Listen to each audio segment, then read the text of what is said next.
Welcome, everybody, to the All2ReelToo podcast. My name is Count Michael E. Cullen II, and with me, as always, is Wolfman Matt Hoss. Okay, anyways, today, on the All2ReelToo podcast, we are covering the very cool topic that Matt has researched for us of the history of, what is it? Halloween. Ooh. Okay. So, what have you found out about the history of this dark and sinister and macabre holiday? Macabre, I like that word. Not as much as I'd like to. I would like to read like 15 books about it before talking about it. Yeah. And just learn every little detail. But the gist of it is that Halloween, well, at least originally Halloween drew from both Celtic pagan and Christian traditions off in Europe. But when in America, Halloween didn't really become like kind of like a it practically is a national holiday, but it didn't really become like a big thing until about 1926 in America. Okay. And then what happened was people, they pretty much just caught on because they saw like all these people like doing trick-or-treating, because back then they almost kind of saw it as like almost like blackmail, like or intimidation, that some kids are coming to your house to beg for candy, and if you don't give it to them, that you're gonna they're afraid they're gonna end up burning down their house or something, doing something burning down the house. Burning down the house. Sorry, but I'm just kind of like I kind of go from the beginning, I guess, just to kind of have like a context. But yeah, so it started with Celtic traditions, where people would dress up as demons in order to scare demons, basically. So it was basically like, oh, that demon's more powerful than me, I better leave, kind of thing. And so they kind of I get scared a lot of times when people dress up like me. Yeah. Oh wait. Well, no, people well, don't the thing do is, that. though, they may have dressed up even scarier than the demon itself that they were trying to scare. Oh, okay. And they're like, oh my god, this guy is really crazy, I better leave this town, go somewhere else. I was just making sure nobody's out there wearing a Mike Cullen costume and trying to scare me or whatever, but yeah. And this article I got this from was Business Insider, which I thought was weird, but Halloween's a big business, so I guess it makes sense that they cover it.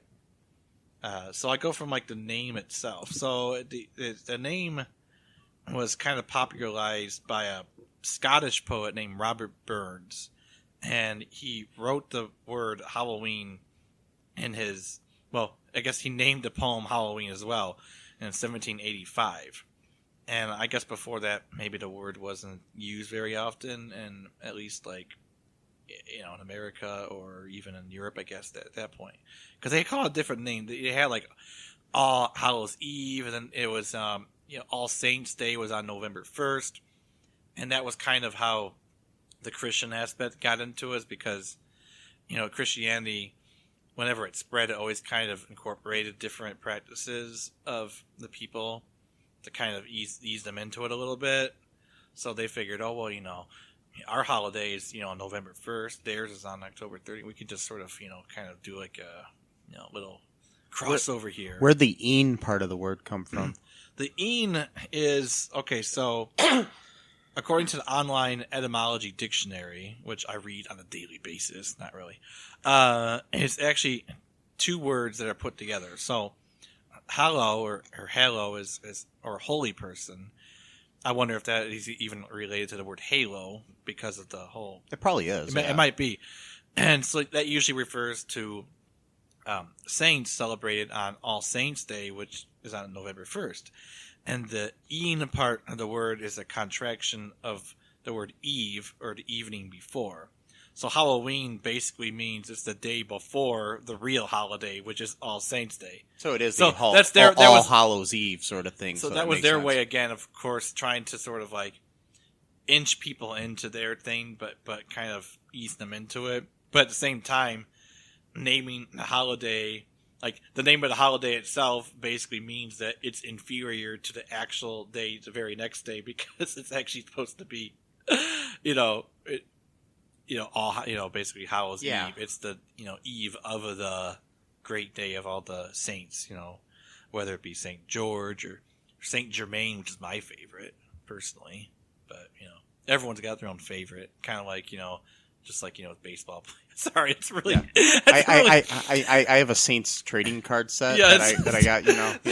Just to it's got all their stats on the back and all the the miracles that they performed and stuff. Yeah, that's terrible. But you know what I mean. Everyone's got their own favorite. Like I don't know. Like my favorite. And it sounds weird. Is Saint Bernadette. Oh yeah. Her body is still preserved to this day, like 200 years after she died or something. Yeah. Really? Why? Yeah. How? I don't know, but you can visit her body. What? And it's completely it's under a glass thing and you can see it. Wow. It's creepy, man. That's where is it? I don't remember. I'd have to look it up, but it's really kind of creepy, man. It's just Yeah, I'd like to check it out actually. Yeah. I've got a really big thing for like saints.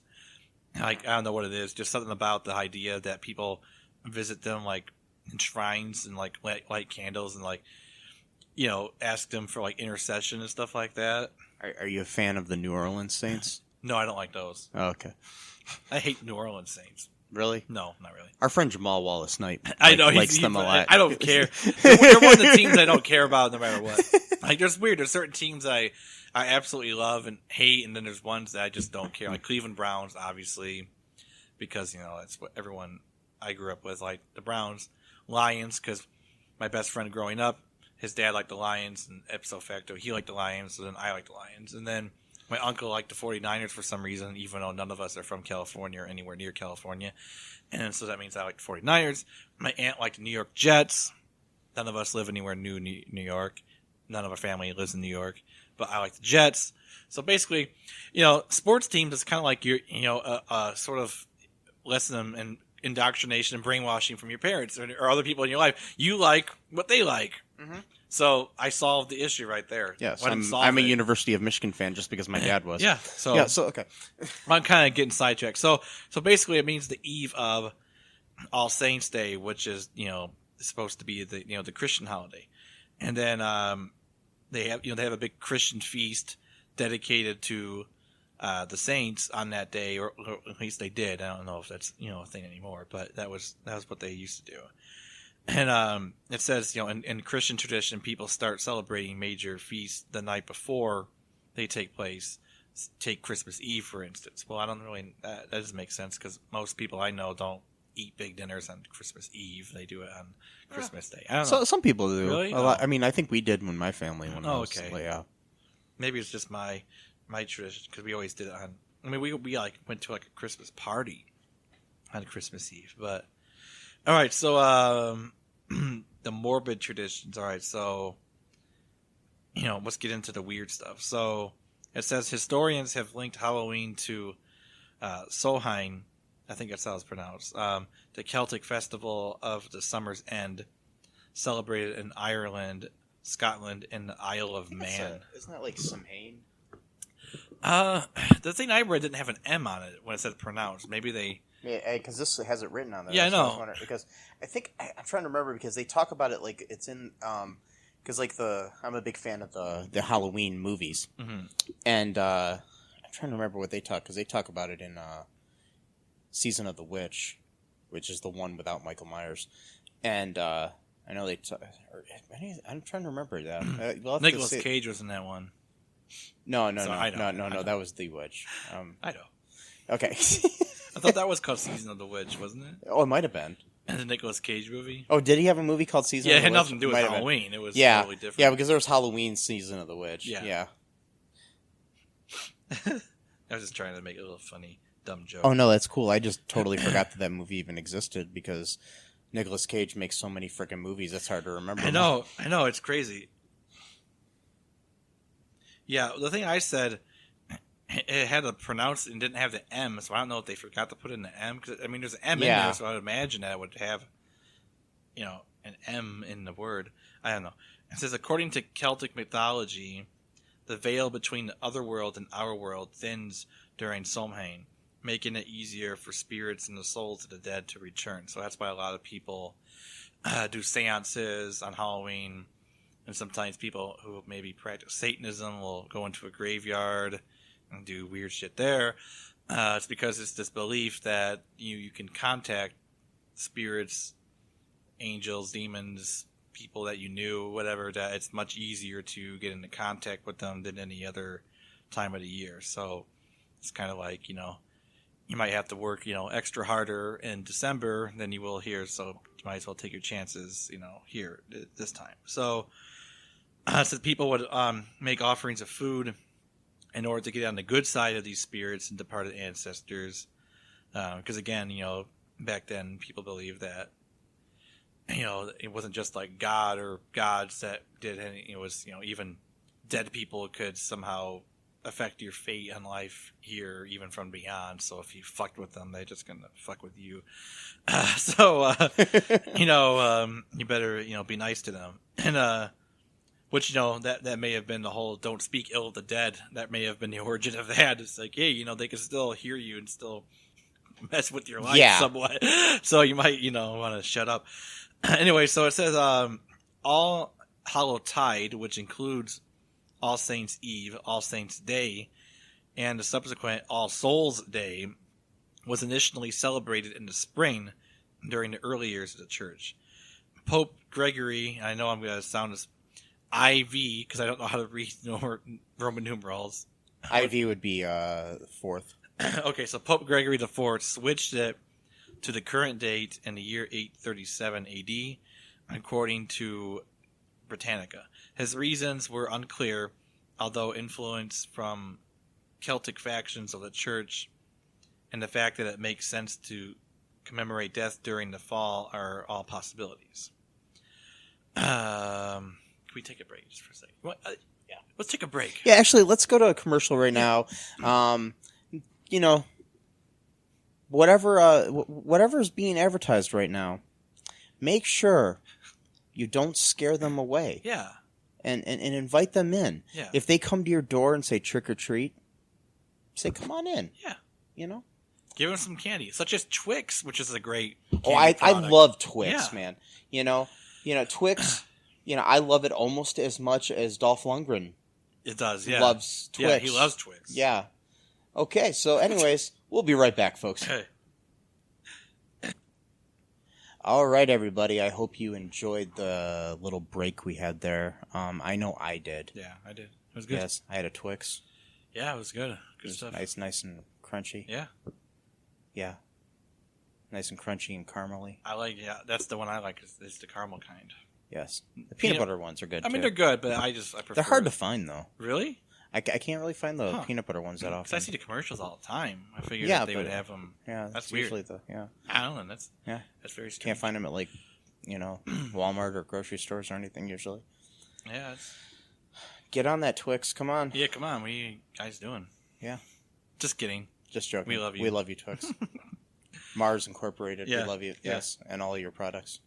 Mm-hmm. Your M&Ms and your Milky Ways and your Three Musketeers and all those. Oh, God. I love Three Musketeers. Yeah. That's another one. Jeez. Anyways, you know what I never understood, though? What? I want to talk to the candy people right here, since we're on the topic of Halloween. Okay. Fun size. I hate fun size. Why is it so small?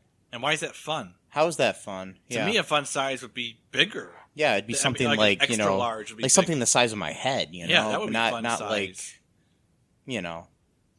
That's like okay, you know what? I love driving the car with the windows down and going through the speed and everything. So you know what I'm gonna do? What? I'm gonna just drive down to the end of the driveway, and that's a fun size ride. Yeah, man. it's fun. But here's the thing, though. I think this is the reason why.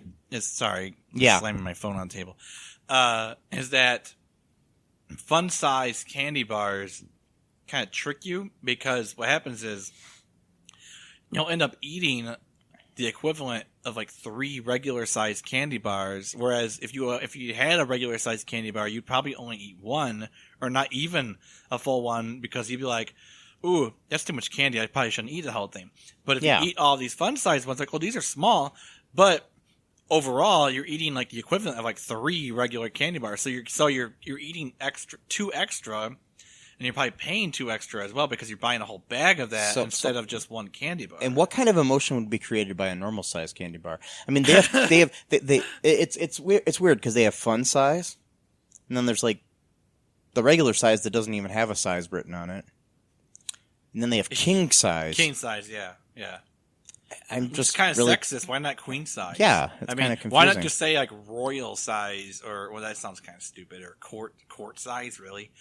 I guess I gotta choose king or queen. You can't really do a majesty size. Majestic? No. We'll think of something. It'd be like motherfucking big bars here. Hey, Samuel L. Jackson. All of a sudden, he's sponsoring. Come get your motherfucking big bars of Butterfingers or... That's another one, Butterfingers. Yeah, that's really a different company. That's Nestle. Anyways, yeah, I don't think I want Nestle's sponsorship. Well, because they're pieces of shit. Yeah, but then again, I think the Butterfinger's actually been sold in the United States to another company soon. All right, well, that's fine. Yeah. But no, Nestle actually literally said that, hey, if you keep reporting on the fact that we have slaves in South America that help, a farm or whatever, your candy's going to cost more. Like, they literally put it out that, like, brazenly. Like, they're just like, hey, if you keep telling people we have slaves, your candy's going to cost more. Like, wow. Like, not to mention them taking water from cities and then bottling it and selling it to people. Yeah. So no, I don't. That could be a whole other episode of All2ReelToo, or our new podcast, All2Real Shoe. Yeah, shoe. What's it got to do with shoes? Anyways, I know it's not smart to to make fun of or mock potential ads, but no, fuck you, Nestle. I fucking hate you. I don't care how much money, the 30 cents you're going to throw at us, maybe. Hey, Nestle, I hate you too, but if you want to sponsor us, you can contact me. No! Wait, no, don't do that. No, don't contact me. Come on, Mike. You can contact me at, Blow Me. Oh. Anyways, okay, let's go. Wow. That was a nice little rant, but... I do like Butterfingers, though. I know, that's the thing, though. Yeah. I mean, if you buy one Butterfinger, it's not like... I love drumsticks, too. Here's the thing, though. So what happens... How about this? So if you buy a Butterfinger, then you feel guilty. Maybe just donate, the same amount of money you bought that Butterfinger to some charity that, helps people. Well, you just be undoing what you're doing, though. So it would just be back to, like, 0 point. But whatever. I don't know. Donate twice as much as what... Twice as much. There you go. It's like if the candy bar cost you $1, donate like $2 to like St. Jude's or something. Okay. And then, something kind of that's going to help people like migrant workers. So that way... or that, maybe something really directly related. Yeah, something with migrant workers. I was thinking St. Jude's because I like to, help kids with cancer. But still, that too is good. Yeah. Well, I'm just saying in context with... Yeah. Because I didn't read the whole article. It was kind of a large article. I sometimes read the really long, like 5,000 word ones, but I couldn't read that one. It was just too depressing. But, because of how brazen they were about saying it. They're like, if you keep telling people we have slaves, we're just going to have to charge you more for candy. It's like, oh my God, guys. Like, can you be more, like, on the nose? Like, but, we live in a certain person's, world now. So it's, you just say whatever you want now. And anyways, while we were on break, I did a little research here on what looks like Samhain. Yeah. But it's actually Irish Gaelic word for summer's end. Ah. The standard Irish pronunciation of it is Samhain. There's no M pronouncing it. They're pronouncing it as like Samhain, kind of like the ow and cow. Mm-hmm. And other pronunciations that follow with many Gaelic dialects include Samhain, which is interesting because of Halloween. Right, yeah. Yeah. And there's also Shaveen as one. Then there's Sowin, like glow in. Good show. Oh, Glow is a good show, yes. Mark Maron. Yeah, totally. Alison Brie.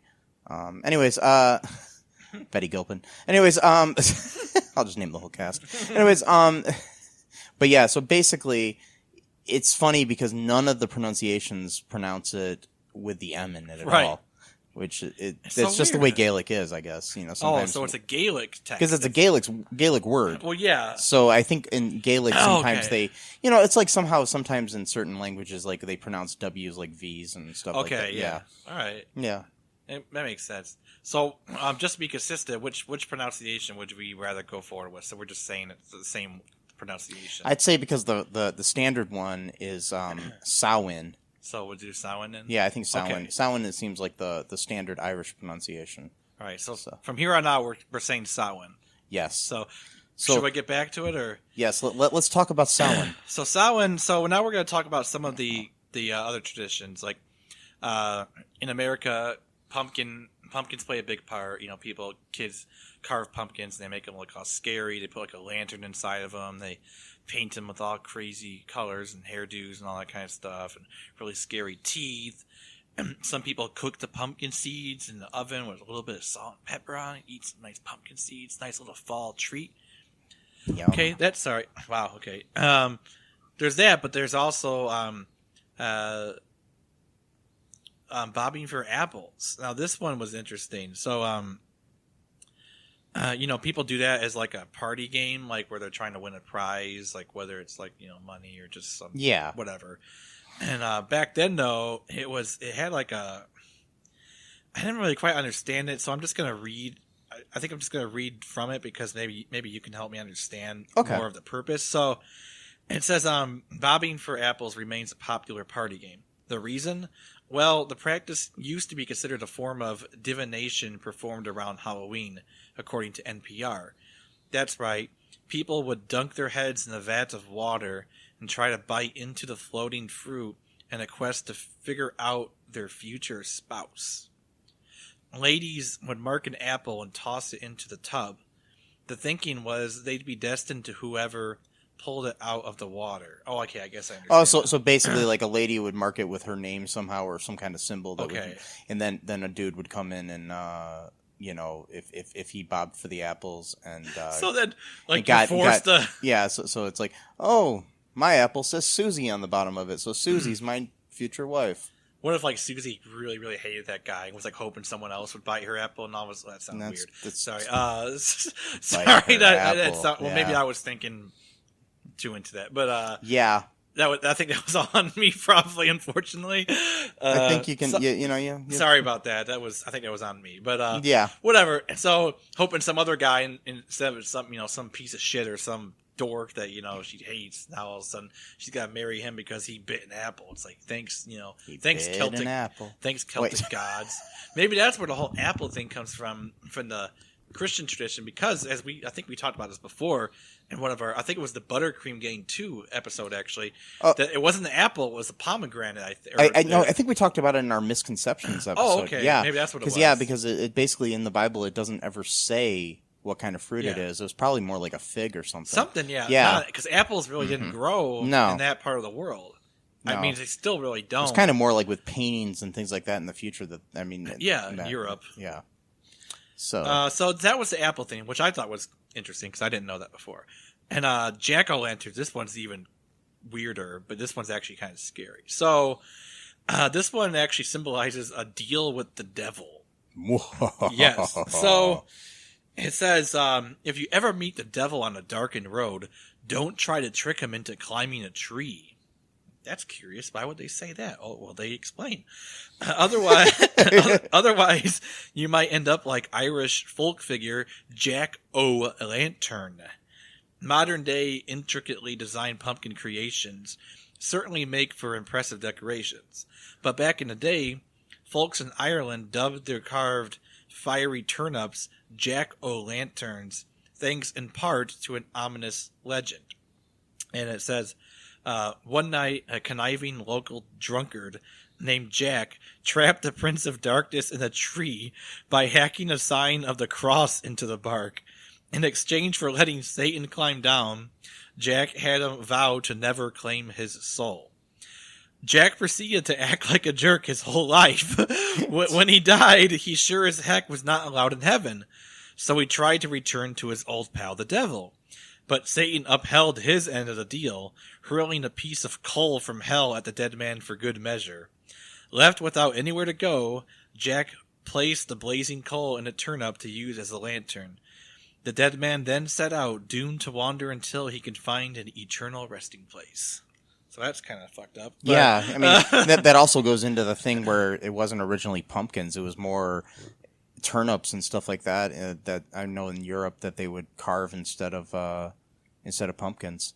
Right. Because a lot of these places, pumpkins weren't even native to. So. Well, exactly. The pumpkins is probably our kind of the world. Part of the world is more, well, they have gourds in Europe, so I guess that's... Yeah, and I mean... An interesting fact, because like I said, I'm a fan of the Halloween movies. In both Halloween 1, the original, and then the 1978 movie, and as well as, I think it was part 4, because of pumpkins being off-season, they had to take other gourds and squash and stuff like that and paint them orange and use them as the pumpkins in the movie. Okay. And there were times too, like I remember reading that they found in the latest Halloween movie, I believe, they took the pumpkins that they were using, their actual real pumpkins in this one, and they I think it was that one. I think it was this one, but at least one of the Halloween movies, because I've been reading a lot about them lately.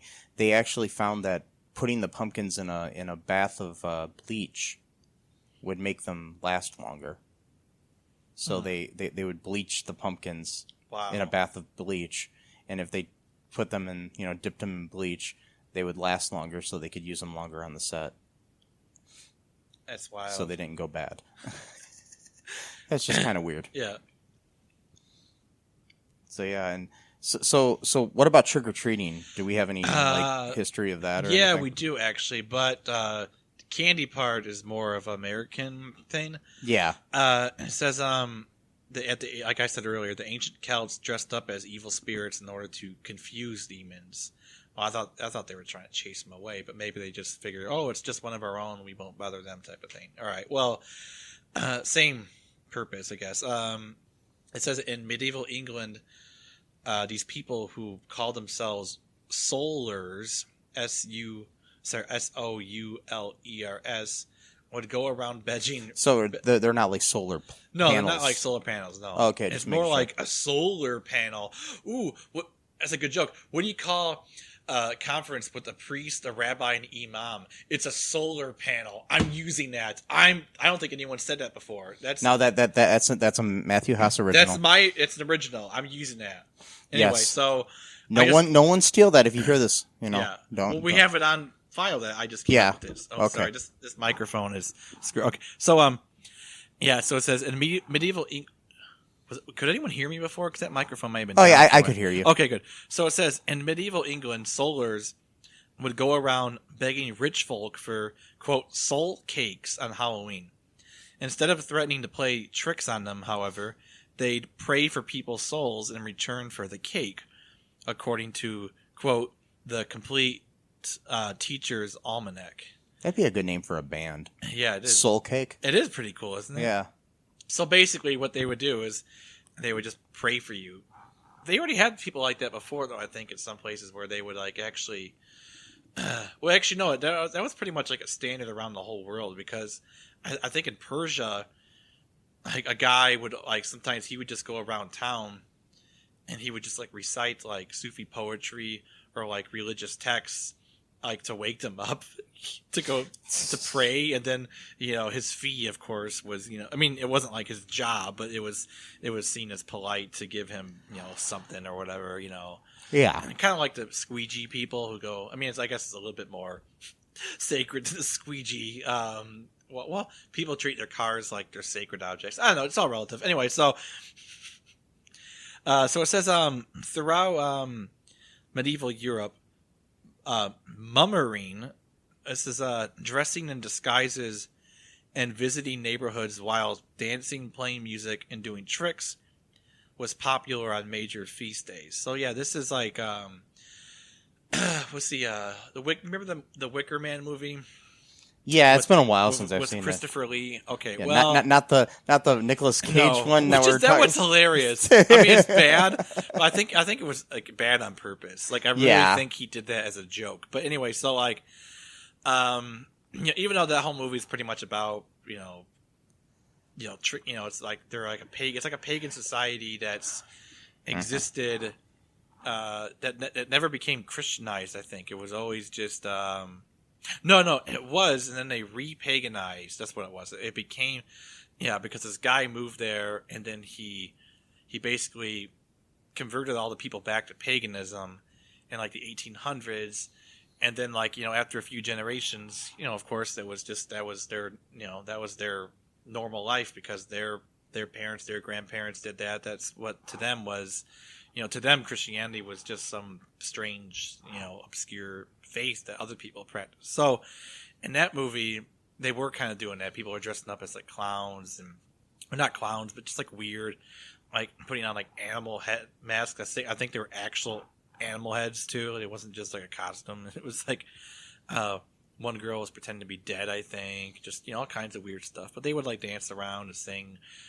Mainly to freak the Christian guy out because, he was... And the thing is, though, in their defense, they were very tolerant of his religion, but he was really, really rude about theirs. And he was a guest in their town. That's a no-no. You don't do that. And especially to these people because of what happens. But anyway, so...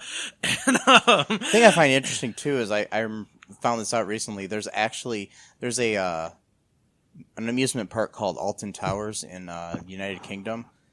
In this past year, in the 2018, I should say, they opened up a roller coaster called Wicker Man, I believe named after the movie, which is kind of interesting.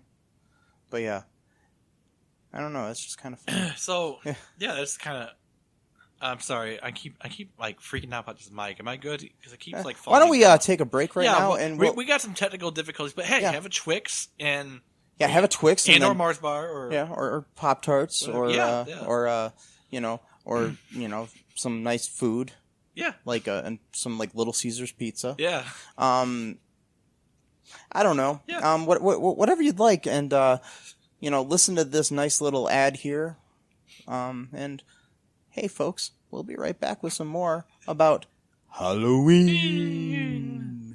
Let's rock and roll. Okay, everybody, we are back from our break.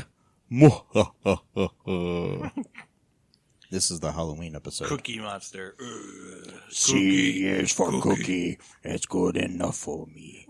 C is okay. Anyways, yeah, I'm a little slap happy, folks. Yeah. I've got like 2 hours of sleep, so this is a fun podcast. This is a good one, yeah. Yeah.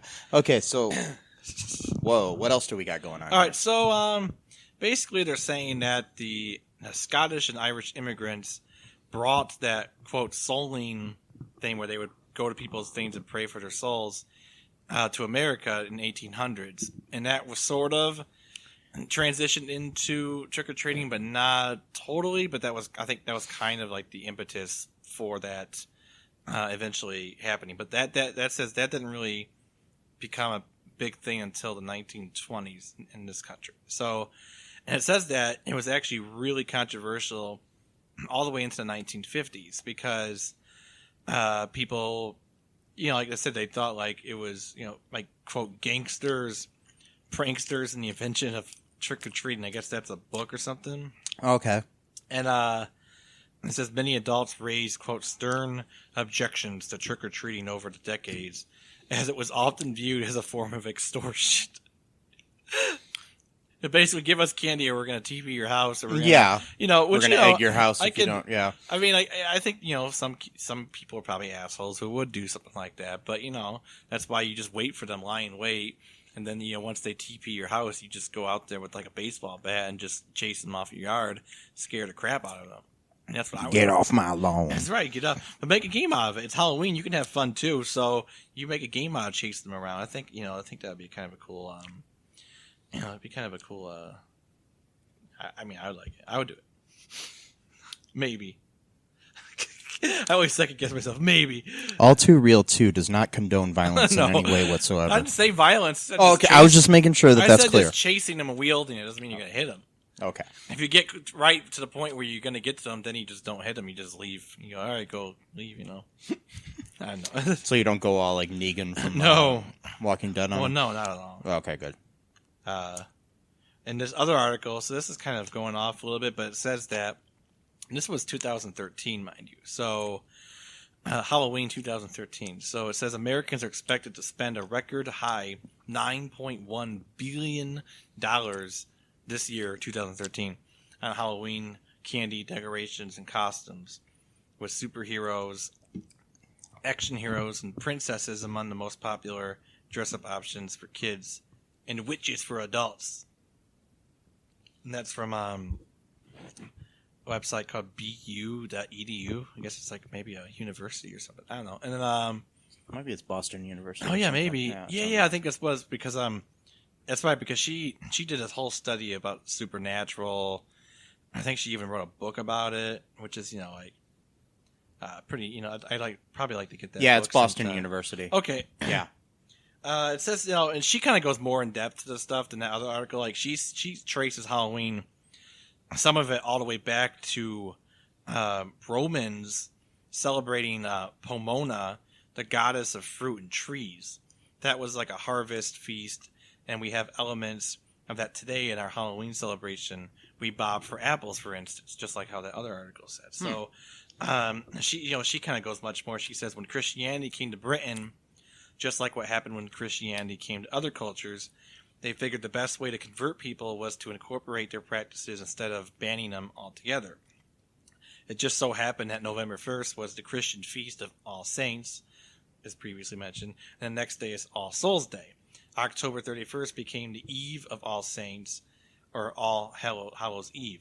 So the modern practice of Halloween incorporates Christianity and pagan rituals. So I love it too when people are like, Halloween, just pagan things. Like, well, it's got your stuff in there too. So yeah. So sorry, you can't dodge that bullet. Or when they're like, oh, Christmas is a good Christian holiday. And there's nothing weird about that, but the whole Christmas tree and all the other is stuff totally pagan. From Yule and whatever. Well, the evergreen tree, which obviously grows in Palestine. What? Come on, we know Jerusalem's got evergreen trees just all over the place, right? I mean, that's what I thought. Yes. Yeah. Okay. So, and it's in the Bible. Yeah, it's in the Bible, apparently. Which is interesting, though, because in the Bible, actually, there's a verse in the Old Testament. Well, Christians call it, I shouldn't call it, I don't call it the Old Testament. I just call it the Torah, the Tanakh, whatever. The Hebrew Bible, there's actually one of the prophets in there is getting really, really pissed off about that the Jews are starting to adopt some of the pagan way or polytheist ways of some of the neighboring nations. And he's just going off on them and talking about how they cut down trees and they put all these decorations on it. And I'm like, holy shit, that sounds like Christmas. Yeah. But it's interesting because there's actually Christians who don't celebrate Christmas, and they actually point to that verse to condemn Christmas as a pagan holiday. So it's interesting. They actually they use that very same verse, even though that verse is actually talking about Jebusites or what, I can't know all the names of the people, but whatever, Hittites or whatever. It had nothing to do with European pagans. It was polytheism from that land, the Palestine, Sinai area, whatever, Lebanon. Sorry, I study a lot of weird history and stuff, whatever. And it's okay. No need to apologize. Yeah, that's right. Why am I apologizing for studying history, idiot? Sorry, I beat myself up a lot. I'm not sure how to feel about any of that right there, I'm Matt. sorry. Just stop saying sorry. No. I'm sorry for being sorry. I'm sorry. Okay, and it says America. A lot of people think of Halloween as an American holiday. In some ways, it is a very American holiday because we've made it big. But because of that, people don't remember that its roots are Celtic European. And it says in Britain they celebrate Guy Fawkes Day. Foes, I'm not sure. That's Fawkes. Guy Fawkes or Foes? It's Fox. Guy Fawkes Day, which is observed November 5th. With fireworks, okay. And in Wales, Ireland, Scotland, and England, you'll find Halloween celebrated the way Americans celebrate it. In America, the real explosion of Halloween happened when the Irish immigrants came and brought their practice with them. So it's another thing to thank the Irish for, because you got slang. There's actually a really cool book that I want to read I think it's by Peter Lamborn Wilson, who unfortunately is a pedophile. So I don't really want to, if I buy his book, it's going to be used so that he can't get any profit from it. Whatever. So, but he's a really good writer. Unfortunately, he's whatever. And then okay, he wrote a book called I had to mention that because the thing is, okay, I'm going to go on a little thing. I'm kind of punch drunk too. So he's not a pedophile in the sense of like, oh, he's attracted to children. No, he would actually go out because he was an anarchist as well. So what he would do is that he would write all of these like screeds. And he would direct them to kids and be like, hey, man, what would be a really cool way to disobey and rebel against society? Society says that, relationships should only be adult. So he was trying to make it into like a whole rebellious thing. Like it's rebellious to jump in bed with me. It's like, you know what? You're fucking asshole. That's, anyway. So, anyways, I think he wrote a book called When the Irish Invented Slang, and about all of these things that we use as slang words originally came from Irish immigrants. Like a whole, I don't know which ones, but like a whole lot of them. So we can thank the Irish for slang and Halloween. It's pretty cool. I would think it's pretty cool. That's really cool, personally. And I'm like half Irish, right? So I'm good with it. Yeah, you can take pride in yes. in things that you didn't do. Because that's what you do. That's what you do in America. You take, what was that comedian? What was his name? I forgot. There was a comedian that has a whole bit about like nationalism, like taking pride for shit that you had no, like, yeah, those French are pussies. We saved their asses. It's like, oh, we did. When did we do it? I remember that we got drunk and went to Taco Bell last week or something like that. I don't ever remember going off to war. It's like, it's just like those people that will be like, they're a Browns fan and be like, man, we really screwed up that game. And I'm like, really? Were you quarterback? Yeah, what position were you playing? What did you do to contribute to this? Anyway, so it says okay, so it said it looked like a really fun thing to do with the Irish, the Solars probably. So other people wanted to start doing it themselves. And then it asks, well, when did the holiday become like we know it today? And she says, little by little, it became more of a children's holiday. People found a way to make money off of it. Of course they did. There are people who won't celebrate Halloween because of its pagan origins and this idea that it's associated with witchcraft. There are certain groups in Christianity that embrace Halloween exactly for what it is. This combination of what came before we incorporated the holiday into our American culture. So now it's paganism, Christianity, and money. That's like the three gods right there. I mean, mix all that up, you got something special. America. You got ancient pagan magic, which, I'm kind of going on a limb here. I believe magic is real. You can make fun of me, but I do believe it's real. And then you've got religion into the mix, which is its own form of magic in a way. I shouldn't say that, but in a way it kind of is. I mean, to be saying a prayer and casting a spell there's not much of a difference other than maybe your intention, but, it's the same. You're kind of hoping for some sort of immaterial energy to affect, what's going on in the physical. So it's kind of, I don't know, whatever.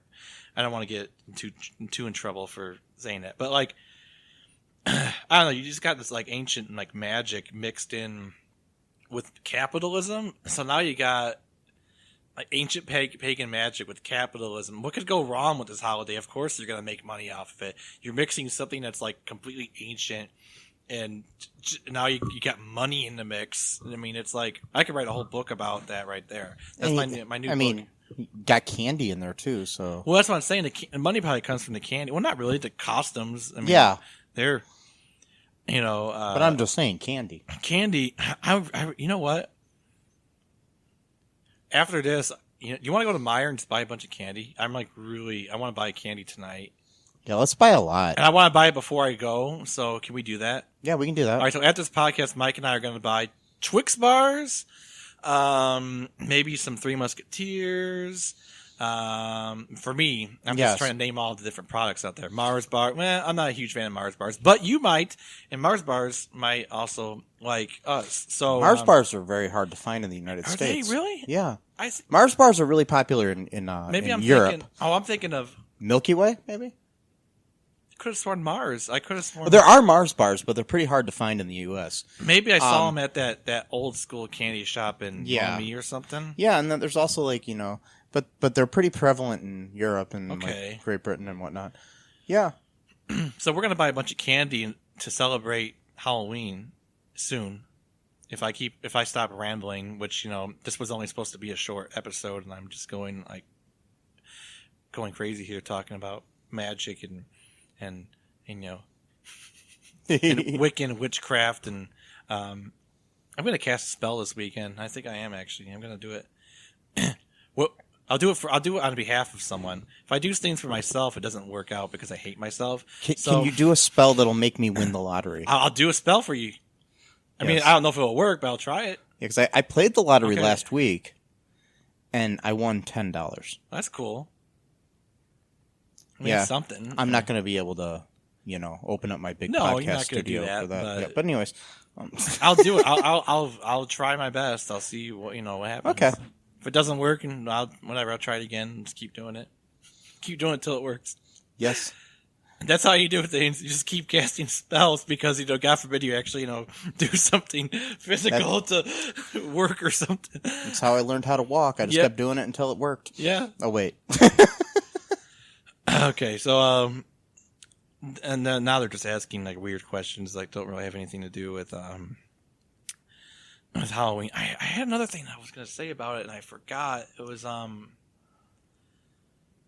shoot, I think it had something to do with the candy, where the candy came.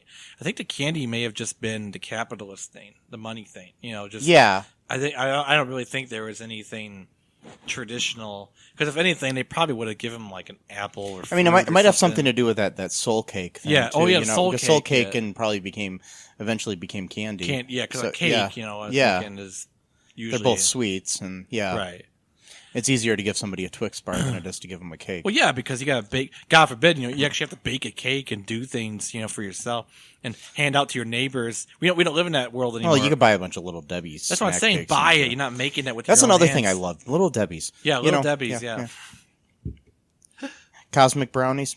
Oh God. Good stuff. Oh my God. Good stuff. Oh man. Yeah. Zebra cakes. Yes. Swiss cake rolls. Oh my God. Yeah. Nutty bars. Yes. And the oatmeal cream pie cookies. I love Nutty Bars. Man. I bought some at my work the other day, and then somebody stole them. Oh God, that sucks. Asshole. Yeah, I know. Sorry, I got really angry there. We're going off on a little tangent here. I think we just want chocolate. But anyways, we're really hungry for candy right now. Anything else major that we have to talk here about Halloween? Just if you practice Halloween, just be safe, especially if you have kids. Just make sure that they've got chaperoned or that they. And I mean, you can. I mean, it's really cool to go to those places where they can X-ray your candy and stuff like that. But there's been no that's a misconception in this United States. There's been no reported instances of anybody ever putting razor blades or anything of that nature in candy. Yeah. It was just a fear tactic. I figured. Yeah, that is still is this day. But I mean, it doesn't hurt to X-ray the candy to be safe because nowadays you never know what's going to happen. Right. Because somebody could, do it. Well, they found cannabis pills in someone's Halloween thing recently. Yeah, so I mean, check your kids' candy. I don't know if it was on purpose because they looked like candy. They probably tasted like candy. I mean, check your kids' candy. Kids getting high. And also, make sure you have your kids find out who's giving out the crappy candy, so then you can go over and then egg their houses. Yeah, well, I don't know about Wait, that. I don't promote that. I'm yeah, joking. Yeah, or the ones that give out the little the little pamphlets with Bible verses on it and stuff. Come on, people, don't be that guy or that family. Or the people that give out toothbrushes and toothpaste. Nobody likes that family. I'm just being honest with you. You might think you're doing a good thing, and you might think that your neighbors, when they smile at you, they're actually smiling at you. They're kind of making fun of you by smiling at you. But I remember one year I was handing out candy, and it was actually normally we didn't get. I mean, towards the end where I was handing out candy, like nobody was coming to the door. For some reason, there was only like 2 houses on my block that were even handing out candy. But before that, there was one year where I actually ran out of candy when I was handing out candy. Oh, shit. And so I had to go upstairs, and I had a bunch of rolled up coins, and I was giving that out. And then I got to the point, and I'm not kidding at all, I gave this one kid a can of SpaghettiOs because it was all I could find. It was like, wow. There was like some SpaghettiOs in the cupboard, and I'm like, yep, there we go. The next kid that comes to the door is getting a can of SpaghettiOs. Wow. It's like, thanks, I guess. I mean, I had gone through everything. I had like some fruit snacks in the cupboard. I gave those away, but it got to the point where the last thing I gave out to the last kid was a can of SpaghettiOs. That sucks for that kid. But I know. Got a Thanks bunch of for listening to people, All2Real2 Yeah, the kids love podcast. SpaghettiOs. Come on. I know, but they're not expecting Production. SpaghettiOs on Produced Halloween. and edited by They're expecting Michael candy E. on Cullen Halloween. II. Music by It's not Matthew a SpaghettiO Haas. holiday. Like, Subscribe oh, guys, and share the make sure show. to get all Visit us the at SpaghettiOs, the cullenpark.com. grapes, the meatball ones. I'm gonna get them all. You know, Collect them all. I'm gonna get the one with the designs, like with the the superhero ones, the regular ones, The Pokemon ones, so then you can collect them all. yeah, Anyways, the stars, the princess ones. I'm gonna get them all. yes. I'm gonna eat them all in once. Oh god, that'd be way too much sauce. But yeah. But anyways, I think we should go off and buy ourselves Yeah, I some, think that's a good buy idea. ourselves some Halloween candy. Okay. And then we're gonna eat it and Then whatever. Yeah. whatever. Yeah. But make sure you check us out and follow us on social media and all that good stuff. But until then, make sure you aren't afraid to get all too real too. Two. Trick or treat.